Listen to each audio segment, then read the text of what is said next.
ఒకనాటి దినాల్లో మన దేశానికి సువార్త మోసుకొని వచ్చింది ఎవరు? తోమా, యేసుప్రభు శిష్యుడు. ఆయన చాలా సౌమ్యంగా ప్రవర్తించేవాడు, చాలా ప్రేమగా ప్రవర్తించేవాడు, చాలా నెమ్మదస్తుడు. ఎవరిని ఎప్పుడు ఎక్కడ అతడెప్పుడు గాయపరిచింది లేదు, ఎవరికి అభ్యంతరంగా ఉండింది లేదు. కానీ ఎందుకు చంపబడ్డాడు? దానికి రెండు కారణాలు. ఒకటి, ఆది నుండి అపవాదికి ఉన్నటువంటి ద్వేషం. రెండవది, మనుషులలో వాడు కలగజేసిన అవగాహన. ఏం చేశారు తెలుసా? సామాన్యులు వచ్చి అతన్ని పొడిచి చంపారు. ఆనాటి పండితులు వారు తమ ఆలోచనలు తప్పుదారి పట్టించారు. ఎందుకంటే ఆనాడు బ్రాహ్మణులే మొదట మారారు. తోమా గారు మన దేశానికి వచ్చినప్పుడు మారిన వారెవరు? బ్రాహ్మణ కుటుంబాలకు మొదట మారాయి. అలాగే కోపంతో రగిలి సామాన్యులను రెచ్చగొట్టారు. అప్పటి వరకు మత విద్వేషము లేని స్థాయిలో మత విద్వేషం కలిగింది.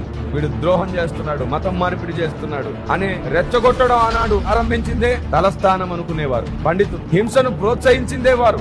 మనుధర్మ శాస్త్రానికి కారణమైందే వారు. మనిషికి విలువ లేకుండా చేసిందే వారు. ఇప్పుడున్న వారు కాదు, అప్పుడున్నవారు. అప్పుడున్న వారిని అంటే ఇప్పుడున్న వారికి కోపం వచ్చింది అనుకోండి, అప్పుడున్న వారి సంతానమే ఇప్పుడున్న వారని ఇప్పుడున్న వారు అందరూ గుర్తించాలి.